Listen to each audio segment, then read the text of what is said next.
Yeah, she's got some nice long hair. Welcome back to the Unbearable Sports Podcast. I'm your host, Brad Barron, coming to you live an hour and a half earlier than we normally do live. There's been a bunch of stuff going on, so thought we'd move it up. So thank you, everyone, for being a little bit flexible. But we have an amazing show for you today. We are going to be breaking down the upcoming free agents for the Chicago Bears.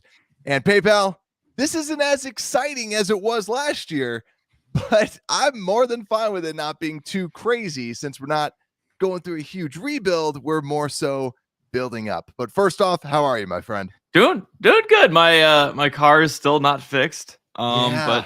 But we got all that stuff hopefully soon, but it's nothing too crazy, so I'm still able to drive and everything, but that was a great little nice little surprise for me the first month of owning this car. So You want to fill the people in on what happened? Because I just said that you got car problems. Yeah. Someone is basically my car was parked in the parking lot. I was going to the gym, being a good person. I wasn't. The funny thing is, as I was really like, I should not go to the gym this morning. Like I wasn't feeling it. I was tired. I was like, maybe I sleep in instead of going to the gym. It's like, no, Blake, you should be a good person. You should be not be lazy. Whatever. It's a new year. Yeah. And then so I got up and then. I just went out and my car was, in shambles, in the parking lot.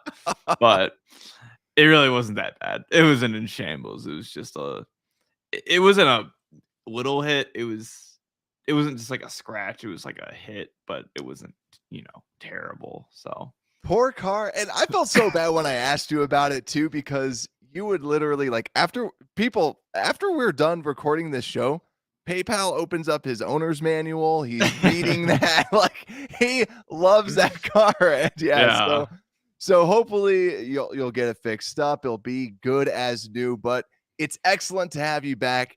And today, like we said, we got a big show. What we're going to be going through first is the defensive free agents that the Bears are the upcoming defensive free agents. Then we have our own segment just for David Montgomery so we can discuss, is Monty going to stay a Chicago Bear or not?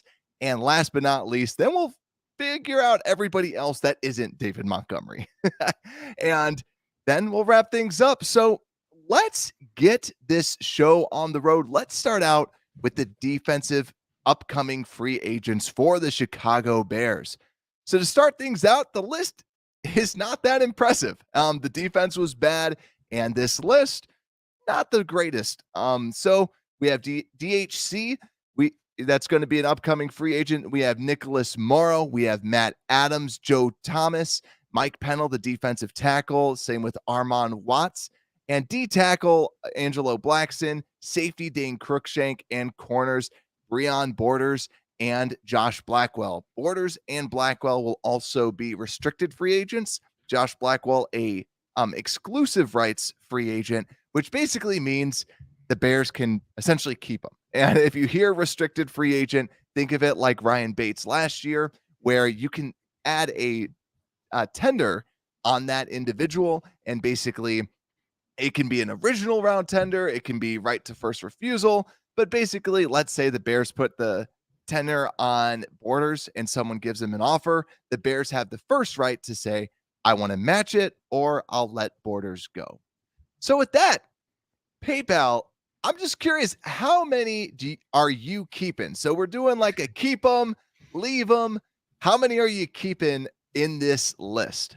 Yeah, it's crazy. I mean, you're talking about the last year, it seems like we almost would keep a lot of our guys, but this year it's like, wow. I don't know about you, but I only have, I think, 2 people on the list. Yeah, only 2 people on the list. Wow. And it's one of those things like there's some of these guys I wouldn't mind, say, if we had them as a backup or, some sort of special teamer, but there's none of these guys that really jump out at me and I'm like, wow, like we got to make sure we re-sign these guys. Like they're going to be big additions to this team. So there's some out there I wouldn't mind if we re-signed if we got him for a cheap deal. Yeah, and I'm gonna say for me, it's I'm keeping 3. I'm keeping 3 unrestricted and I'm keeping 4 restricted. So I'll keep 4 total. So I'll double you, but PayPal, who are the only 2 that you're keeping? I'm just curious. Who are the 2 that you're Yeah, keeping on this team? these are the 2 for sures that I'm like we should re-sign them because they'll be cheap and they helped us a lot this year. And it's both through special teams. You know the first one, my boy I know. DHC. I enough said with DHC, but he's always been a good backup for us. Like whenever Eddie Jackson was down, when Brisker got down, it was always he's kind of that nice safety net of okay, we got a backup that can at least play. It's not gonna be this huge drop off where it's like, oh gosh, the backup's in. He can play and he can get turnovers and kind of has a nose for the ball. And everything. And also he just has a huge help on the special team. So I just couldn't see us letting him go. Get that? And yeah, same thing with Josh Blackwell. Like we weren't really able to see him too much playing on the actual field, like playing on the defense side of the field. But I mean, we saw his effort. We saw how he was just exploding on special teams and getting these amazing tackles. So this is definitely a guy I think they want to develop and potentially, play on the defense side of the ball. I agree with you there, and those are 2 of my people as well. So Blackwell is the restricted rights free agent, and I also want to say too, with a RFA, with a restricted free agent, you're actually also that money's not guaranteed as well. So the Bears could get Borders, but Borders isn't on my list just because we didn't see much of him. But Blackwell, for sure. DHC, for sure, for all the reasons you said. Great special teamer, great leader in the locker room. You need to have some form of veterans out there. But my other 2, this is where I kind of heard what you said, where you're like iffy about some people. I'm definitely iffy about these people too. Mhm. Like Matt Adams, I'm like, I know that we could get him for dirt cheap. And the reason why I would bring him back, even though I was not a big fan of Matt Adams, it's just he can play the Sam linebacker if you want to. He understands the defense. He's going to come back on a minimum deal. You're probably not going to give him a lot of guarantees. And also, he can play special teams. So Mhm. that's my reason. Like, I don't love it. And the other one is Armand Watts. We saw some splashes from him last year. Most likely could get him cheap, but it's still Armand Watts is definitely the biggest one that I'm like, okay, we could at least add him back. It would be nice to see him for another year once the defensive line fills out, once there's more talent around him, because he's the only one that really showed a splash of something good Yeah. out there.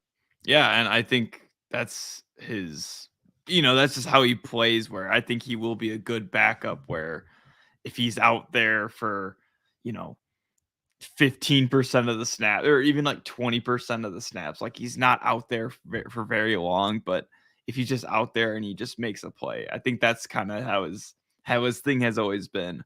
Um and yeah, like I was kind of thinking Joe Thomas or like Mike Pennell. I know Mike Pennell, that's another like veteran presence. He has a great personality for the locker room, but it well, I guess we'll see. I mean, we'll see if that impact that Mike Pennell maybe if he did have an impact for the locker room or something where they would re-sign him.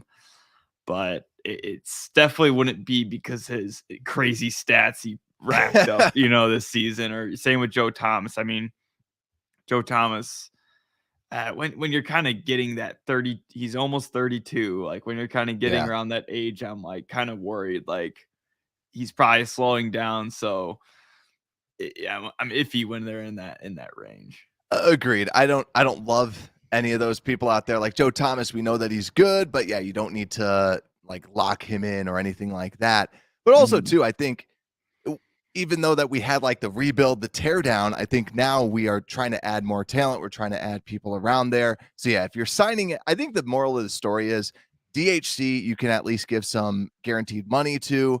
And with Blackwell, he definitely has earned that contract, like that 1 year tenure on him. But then Mhm. everyone else is really up in the air as long as you have an out clause, because they all showed they're not that great. I think one that kind of sticks out too, Dane Cruikshank, a lot of high hopes coming into this season, but fearful of injuries. He did not play, so that just kind of confirmed it.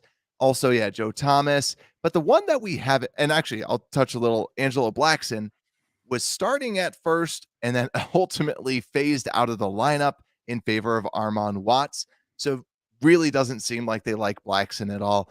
But the last person we have not touched on is the Bears' leading tackler of last year, Nicholas Morrow. We both agree that he's should be gone. Spotrac has him projected to get $3.7 million a year. PayPal, I was a little shocked that you didn't have him on your list because you are a fan of him. I Mhm. guess, why are you saying so long to Nicholas Morrow? There's a lot of, him. I liked Cruikshank a lot. That was one of those guys I really wanted to see, the entire year, and he just never, he was injured.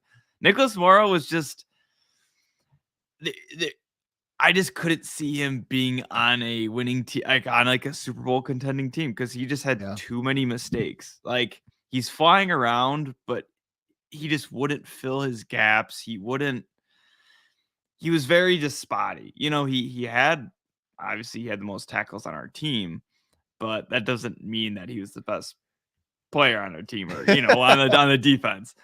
But he just was very inconsistent and was just not that guy. We heard about his speed and everything, which definitely it was present, but I wasn't like, wow, like his speed makes up for his undersize, the undersize for him. So I wasn't really impressed by him at all. I don't know about you, Brad. It's just it the pros of the speed was just never there for all the other cons of him. agreed. I thought, honestly, he's fast, he's quick, but yeah, it did not look good out there. Kept pushing for him to be a potential pass coverage guy, but obviously was a liability in the run defense and Yeah. led the team in tackles because he was the healthiest, and it helps when Roquan Smith gets traded midseason and Jack the Yeah. Hammer Sanborn it gets out after playing a handful of games. He was never Mhm. leading the team in tackles like every game.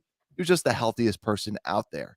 So ultimately, it doesn't make sense because you also want to revamp this linebacker core. So I think ultimately the Bears are going to try and revamp this entire defense. So yeah, it wouldn't surprise me if they take your route, PayPal, and go DHC and Blackwell, and ultimately that's it, especially with the young core. So It's crazy. It's just all these guys were free agents that they got last, or most of them were guys that they got last year. And nearly all of them didn't work out. The only new guy that we'd be getting after, last season would be Blackwell if he did resign him. So I just think that's a pretty funny it's thing there. it's where when we were talking about Ryan Poles that I'm like, I don't trust him with signing free agents. Because he hasn't Yeah. shown it, right? Like if you task someone with something and they absolutely fail at it, you're going to be a little more hesitant the second time they have to do it. Yeah. And like if you had a practice run and they fail it, and then you're like, all right, it's the legit time now. Like this year, he's got to sign legit people. Gets you a little bit nervous about it. And maybe Mhm. next episode we can go through some cap casualties to just kind of see the people who had multi-year deals. We didn't really like them either. But let's Mhm. let's move on. So before we move on, just a word from our sponsors. If you want to sports bet over the Super Bowl weekend, because Super Bowl is here, use our trusted partners at betus.com. Link down in the description. When you use promo code unbearable, you will get 125% back on back bonus on your first deposit. You can't beat that anywhere. Just make sure, click the link, use promo code unbearable, and it also helps out the show. BetUS, you bet, you win. All right, let's go on. All right, we got to buckle up. We got to talk about David Montgomery. David Mhm. Montgomery, this is what divides the fan base, I feel, because it's running back. We have a historic tradition at the running back position. We have a good person, David Montgomery, and all accounts, leader in the locker room, good person, but right now you're not paying running backs nowadays. So now that's causing the discussion of, do we keep David Montgomery for this year? And all sorts of different pieces have kind of come out about David Montgomery. So I don't know if you've seen the rumors, PayPal, but so Spot Rack and PFF, I really trust their cap experts. Brad Spielberger is the best in the business. They're projecting $6.5 million to $7.5 million a year, which is pretty reasonable. But if you like rumors, the rumor right now from 670 The Score and Bleacher Report is that David Montgomery wants more than $10 million a year. But when that rumor came out, David Montgomery went to Twitter and said, hey, next time ask me before you post something like that and get it from the source. So David Montgomery not happy about it. Yet again, this is just a rumor, but a lot of cap experts are saying at the $7.5 million a year, they were hoping also for like a 3-year deal. So around, let's just say 3 years, 21 million. But PayPal, what's your thoughts on David Montgomery? Yeah. Well, first off, he's not denying that clause that he wants more than 10 million. You think, he didn't say no or yes that he wants less or more of that. So, it could be, the rumor could be true. But yeah, like you were saying, he's got the personality. He's definitely a very skilled running back. Like on the graphic you have 185 broken tackles over the past 4 seasons. Like that's the 5th most out of running backs. Like that's how he was when he came, and we knew he was really, that was his, he was just really good at breaking tackles. And we definitely see it whenever he plays. But we're part of the running, don't pay running back committee over here on the Bearable Sports Podcast. But I just, it's so hard to be like $10 million or even that $7.5 million going towards a running back, where we could put that in somewhere we really, really need, like offensive line, wide receiver, literally any other position besides running back. Like we know Khalil Herbert, he could step up. We saw when David Montgomery was injured, Khalil Herbert would step up and not decline at all. He would still play just as good as when David Montgomery was starting.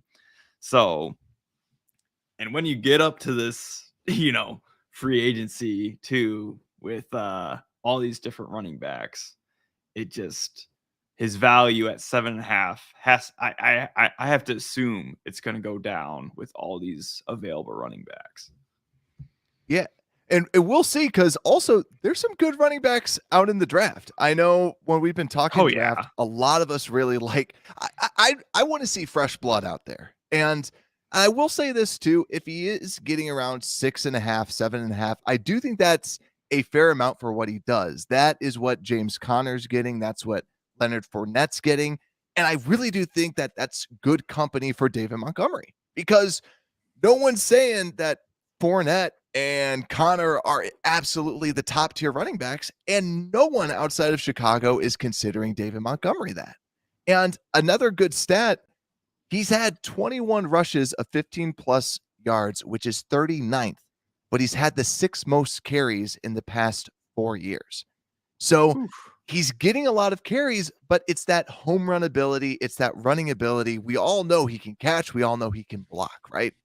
But I actually have fears of how he runs. Now, I wanted to pull up the advanced metrics, right? Let's have the advanced metrics do the talking. So the simple metrics tell the easy story, right? You look at last year, right? We all wanted to see David Montgomery in this system because we all know Matt Nagy could not call a running offense. The scheme was bad. The blocking was bad. We know David Montgomery was dancing for his life back there. But this year, we had a good scheme. We also had good run blocking. Tevin Jenkins, Braxton Jones, beast, right? Mm-hmm. When you look at the yards, Khalil Herbert, 5.7 yards a carry, The great Darrington Evans, 4.6 yards a carry. David Montgomery, 4 yards. Yet again, those are the basic stats, right? The advanced metrics also follow up that as well. Do you know who the number one running back was in rush yards over expected per attempt? Uh, what conference? I'll give you a hint. It's Khalil Herbert. I was gonna say Khalil Herbert. Yeah, wow. Khalil Herbert led the league in rushing yards over expected per attempt. What that means is that per rushing attempt, he would get 1.44 yards more than what was expected of him.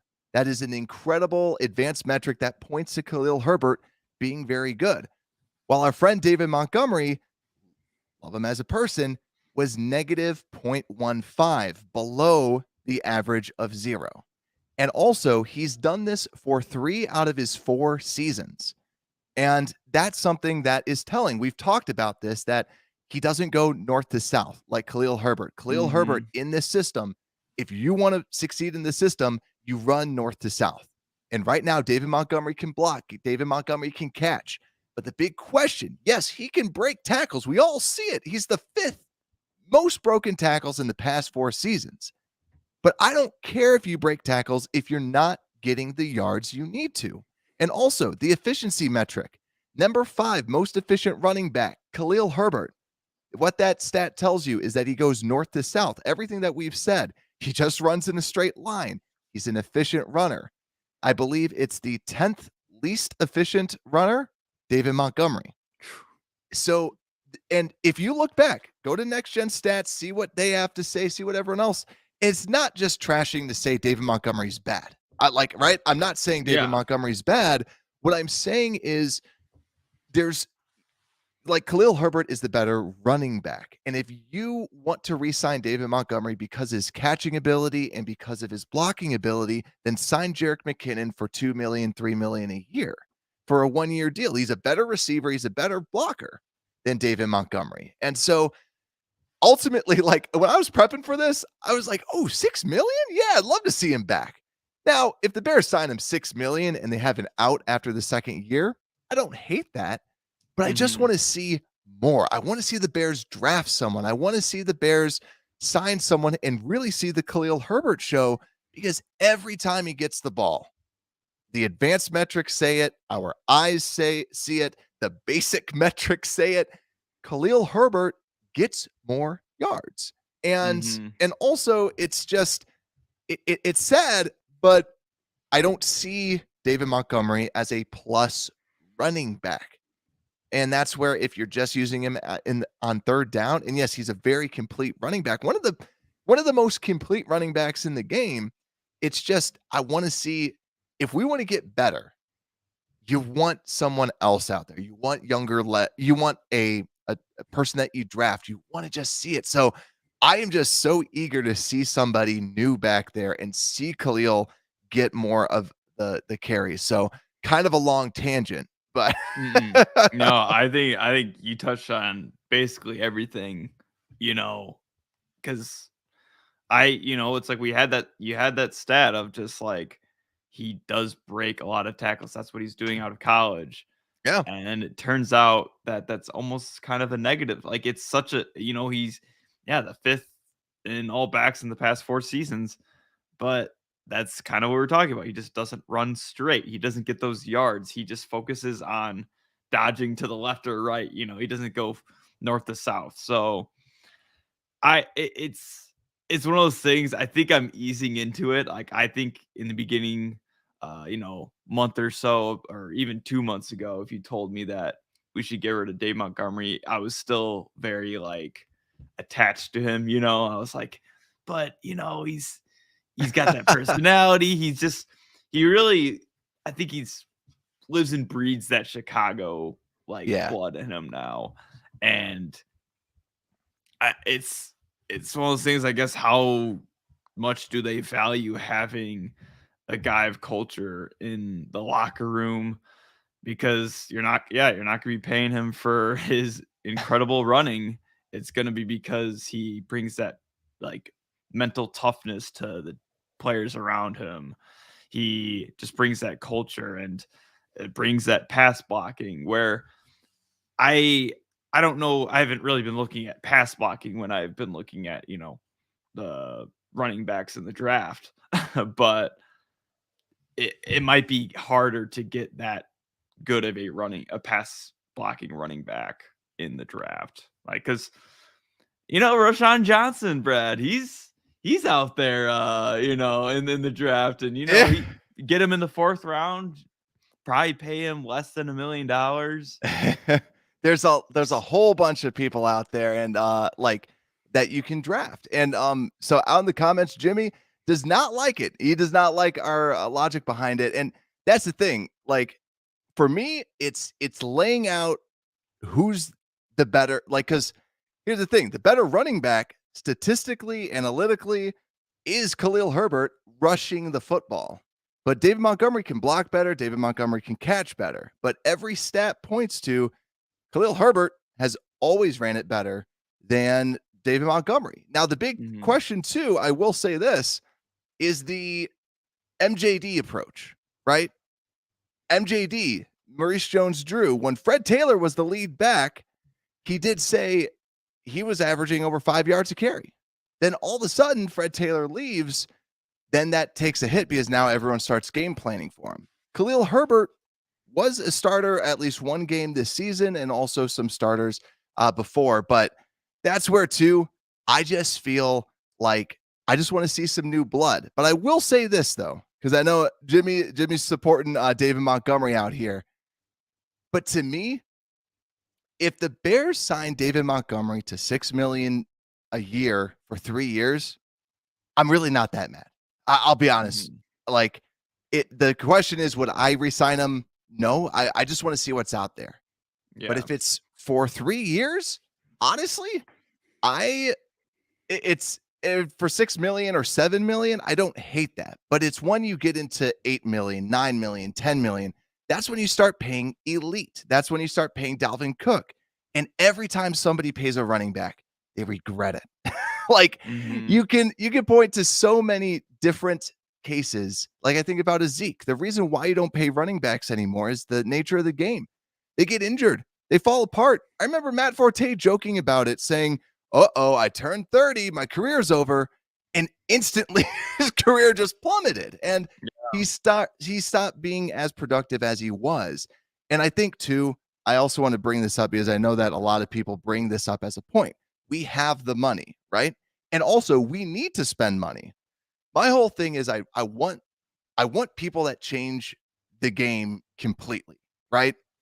And so to me, yeah, like, and J-Rock saying Kenny McIntosh from Georgia, that could be somebody that you bring in, right? That could be someone that you draft that can give you, and Kenny McIntosh, phenomenal third down type of running back coming out. So one of the big pieces is I think that I'd rather spend that money on Yannick Ngakoue, right? Take a portion of that, spend it on someone, sure up more people on the D-line, bring in more veterans, bring in more talented people. Now, it's just I want to see more. And it's like David Montgomery has averaged 3.9 yards rushing for his career, 4 yards rushing in a good scheme with good run blocking. And we see him break tackles. We see it all the time. I've worked with people that just put so much effort into things. And if it's about the output, like they put together this beautiful document and you're like, you worked so hard for that and we're behind on our project now. Yeah. Like David Montgomery is a hard worker.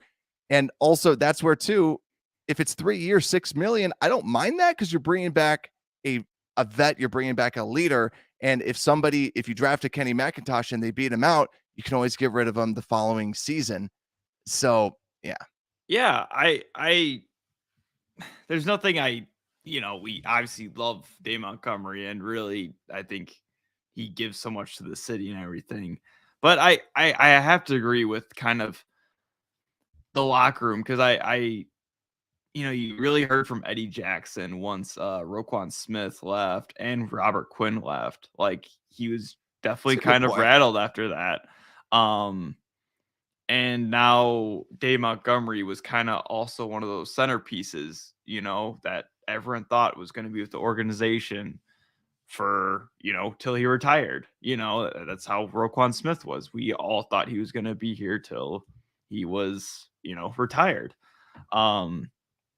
So I have to agree, just that could rattle and kind of when people kind of don't trust the organization, it's hard to kind of instill them your philosophy or really get them to get, play behind whoever they're learn from and stuff. So, but well, I guess we'll see. It seems like Dan Montgomery doesn't really know either. I mean, he kind of said bye near the end of the season, but who knows, Brad? Who knows? Yeah. I think ultimately, like, what it boils down to, and also, yeah, Jimmy's saying he had an atrocious O-line. Yeah, that's where I'm saying, like, the 3.9, it's definitely brought down by Nagy, but that's where, like, this year was something that did scare me. That did scare me with David Montgomery, because the system was there for him to be able to play. And I think about it too. And also Jimmy saying if Montgomery was an Eagles running back, he would have at least 2,000 yards a season for the last 3 seasons. I mean, yeah.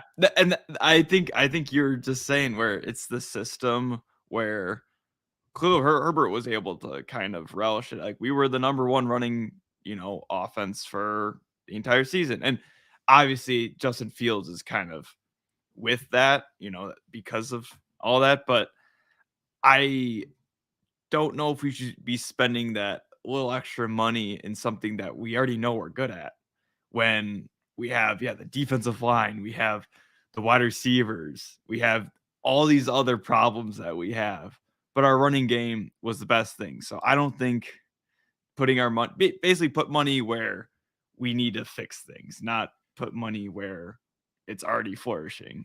Yeah, and that's where, like, I look, and that's seriously, I look at this season and I just, I that's where I get nervous about, like, David Montgomery. He can catch, he can block. That's where I like him. And if you're bringing him back as that third down guy, as a leader, like I said, as long as you got an out, that's good. But yeah, like, Monty only had 70 more yards than Khalil Herbert, and Monty had 201 carries, and Khalil Herbert had 129. I already pointed to all the other metrics that talk about how David Montgomery also, just from an efficiency perspective, was not there, right? You can break tackles all you want, but if you're not going forward, that's what hasn't happened here. Mm-hmm. And I think too, I go back because Jimmy said something about the Eagles. It made me think of Jordan Howard. I think that it's Jordan Howard after he left the Bears did absolutely nothing, but he fit the scheme, right? He fit the scheme. He could run exactly what he needed to do. I think that Monty can catch better. He's more versatile than Khalil Herbert, but I think Khalil Herbert just fits this scheme better. And I think it's a scheme thing. We also I will say this though too, we need 2 running backs. And that's where I think we definitely need to draft someone, because we need, it seems like we really do want that 2-headed approach. Mm-hmm. But man, let's see what we can do. Because this, like we said, this is the thing that divides all of us Bears fans. It's all love at the end of the day. Like, that's really what it's all about. But man, it's a difficult conversation to have. We got to see what they do. I just pray to God they don't pay over 10 mil, because I'm going to, like, flip a table, because it's like, it never works out. And the only people that want him for more than 10 mil are, like, Bears fans. And you don't win, like, you don't pay running backs.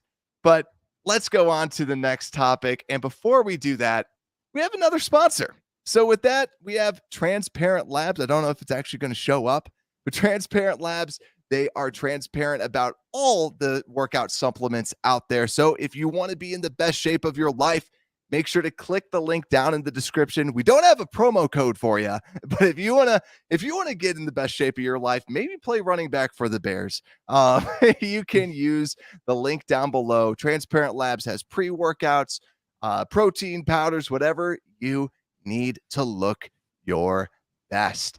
But PayPal, let's go over to this offensive free agents that we have out here, and let's finish this out. So the offensive free agents, very, very similar to the defensive free agents. a lot of people that we signed last year to 1-year deals. So the people that are going to be free agents, Byron Pringle, N'Keal Harry, Dante Pettis, Ryan Griffin, David Montgomery, as we just touched on, Nathan Peterman, Dakota Dozier, Michael Schofield, Dieter Iselin, Kari Blasingame, Trevon Wesco, and Sam Mustipher. PayPal, there's a lot of people out there, and I'm feeling a little bit more optimistic on who to sign. How many people are you re-signing? Hey, Brad, this is another just, get rid of everyone basically. But I have two for sure's, and then I have two kind of question marks. Well, three for sure's, and then one kind of question mark for me. Okay. And those, I what are yours? Mine's kind of lame as I'm looking through this because I had it in my head, but I totally forgot it. I have four. I have four that I would resign. Okay. Yeah. I think the for sure one for me is I really always go back to him. He was our underrated player of the year. Blasingame, whatever you want to call him. I think just the running game really was completely improved whenever he was out there. You just saw defenses not really they don't really study, having a fullback out there. So I think he was a big addition to this team. He could play in the pass, he could play in we never really saw him run the ball, but he could run block really well and pass block really well. So if you can sign him again for, a nice deal, I am all for it to get Blasingame again. He definitely made the offense more versatile. I like him too. And even though that it seems like they took him out more towards the end of the season, I think that's the only reason why they wouldn't bring him back. But yeah, he's one of the guys on my list as well. You got to keep him. If you want to have a fullback, you got to keep him. Also, for those watching on YouTube, I grabbed this from Spot Rack. Dakota Dozier's not a left tackle, he's a guard, and Trevon Wesco's not a fullback, he is a tight end. So, but PayPal, who else do you got? I also have Dieter Iselin, and strictly just because he's restricted free agent, we can get him super cheap, and he's just kind of been one of those guys. He can kind of play every position if we ever do, need a backup. So I was like, go ahead and sign him, because he's versatile and he's cheap. So why not? Yeah, and you want to just go through your list then and just Yeah. rattle them The off? other one can I go through had. mine. Now this one I was kind of. It really hurt me to do this. I know who exactly who it is. And it's I don't even know if I want to say it anymore. Say it. Sam Mustipher. I'm not saying as sign him and he's going to be our starter, but he's a decent backup when he's as a backup. I'm completely fine having him out there to maybe play, a quarter of the game. I don't want to say if Lucas Patrick. I don't know if Lucas Patrick will be our center of the future. Hopefully we get someone better. But I'm fine with Mustipher if we get him for a nice deal. Just kind of have him as our backup center. Now, before you get crucified, I want to just bring this up too, because with Musty, I have him on my list as well because he is a restricted free agent. Yeah, J-Rock saying send Mustipher packing. I trust me, but I agree with you though, as a backup, right? If we signed him, and also too, the reason why you sign him is because he's a restricted free agent. So you're paying him peanuts and you can cut him if he's on the team. He's a good solid back. I mean, he's a solid backup, not as a starter, as a backup. So yes, that's the reason why. It's because you'd be stupid if you don't use a restricted free agent on someone who literally was starting for you. And yet again, not defending him, not saying he's great. He's a backup. He's a backup. That's where I think all these free agents, even the defensive free agents, you're not thinking of these are guys that are going to be starting. Yeah, I mean, the only one would be Dave Montgomery. if we did Correct. re-sign him. But yeah, all these guys are backups, and for me, I'm like, what's the point of kind of getting someone completely new when you had someone that's kind of already in the system, and you can get them for a lot cheaper than trying to get someone that's new, don't know the system as well, doesn't know the offense. So like that's why I think it'd be nice having a guy like Mustafa being just a backup that knows the offense. Yeah. Um, And but J-Rock saying too, Bears will draft a center, no need for Musty. That see, that's what I'm hoping that they do too. Like I yeah, hope that they draft someone. I hope honestly, I hope that they sign someone. That's what I'm hoping for. And yeah, the whole reason for the restricted is so you can cut him. He's your backup plan in my eyes, because if Kramer can't come back healthy at that center position, then you need someone to at least be the backup out there. And that's the reason why. Like we said, it pains us to say it, but like it could honestly, you saw Dieter Iserland was not looking good out there when he had to play. I mean, he had some ups and downs, but I just really do think that if you have him as a backup, I'm fine with it. Just don't put him as a starter. Like I think that's mhm, like that's the whole thing. Like, Jimmy was asking like solid as a backup. Like I'm not yeah, saying he's a solid starter by any yeah, means. It's really as a backup. It's like it's as if you brought back Alex Bars, right? You don't want Alex Bars to be your starting guard, but if you have Alex Bars as your backup center, you're feeling good. And I think that's ultimately what he comes up. yeah, Um, yeah. yeah. Yeah, Um, I agree, and my last person this is kind of like a maybe, and honestly, I kind of am on. We don't need to re-sign this guy. Was Dante Pettis, solely because he was the kind of that kind of safety blanket of kick returner and punt returner. But now that we kind of see Vela's kind of becoming more confident, and with even the draft, like it's gonna probably 100% sure we're gonna get a wide receiver, or at least get some in free agency. Um, so that's where I'm like, I don't know if he will make the team, make the roster, but maybe it's someone they just kind of keep around, and then most likely he probably won't make the team, but yeah. someone that was decent that we had last year. I think part of it is you're also because Jimmy's asking why would you have a player when you don't want him to play at any time. It's because it's a backup, right? Like you have Trevor Simeon and you don't hope he plays, right? You want him to be the backup, and he's just insurance. And Musty, like Jimmy, you do make a good like to me, he's a center, but he's also has that, he was playing guard at the beginning with the right guard, so he does have some versatility. But yeah, ultimately my four, Iselin, Blazengame, Wesco, and Musty are the people that I'm bringing back. Wesco just showed that he's a solid backup. Younger, they seem to really like him when he was out there.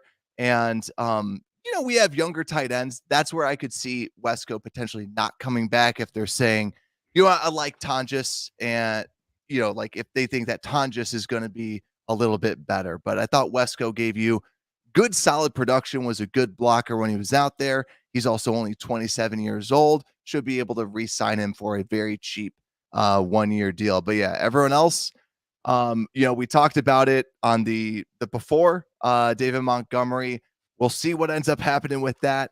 But yeah, Byron Pringle, N'Keal Harry, Pettis are all leave-ems for me. You Mhm. just upgrade. Pettis was borderline, but ultimately it's like just overhaul that entire position. And Peterman, don't need him, and Dozier, don't need him. But yeah, Schofield was the only one that I was also a little iffy on. But it's always difficult because when you think about the roster construction, you have Alex Leatherwood, you have Larry Borum, you have like if you bring back Musty, you have Jatiri Carter, you have Kramer, Exactly. you have a lot of people that are there. And Schofield, I think too, he's shown that he's a good backup. He's shown he's a solid bet, and he could probably get some good guaranteed money somewhere else. So I think Mhm. ultimately he would probably walk. Yeah. Yeah, I honestly I didn't like Schofield too much when he was, playing near the end of the season.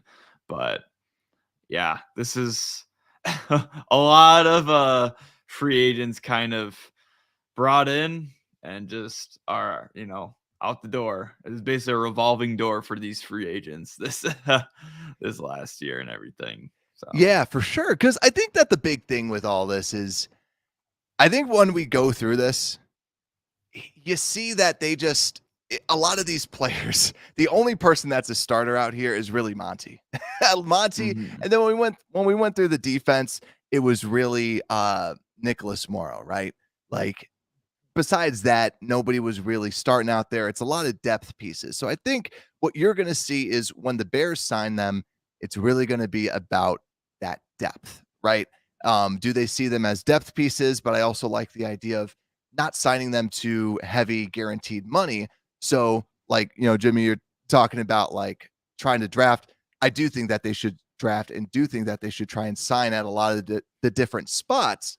And that's the reason why you don't dish out a lot of guarantees right now for a lot of these free agents. So you're not getting cap hits, right? It's different than like the NBA, where if I sign you to a 1-year deal, doesn't mean you're going to be on this team now. It now means, well, depending on the guarantees, we might get knocked for that.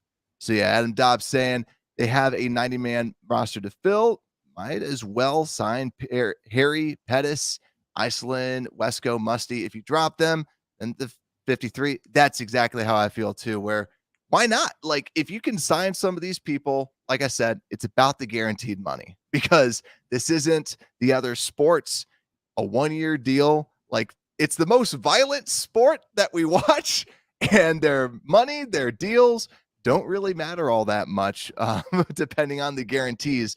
So as long as they keep the guarantees low, I also feel too, they don't need to have a huge rush to like sign some of these players. They know who's going to be out there. They know who they want to bring back.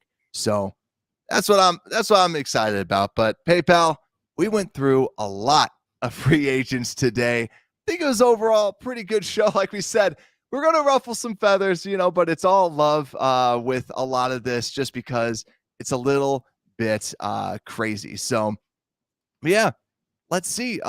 Anything else? I think that's about it. So make sure to like, make sure to subscribe. And with that, Unbearable Sports Podcast, we're out.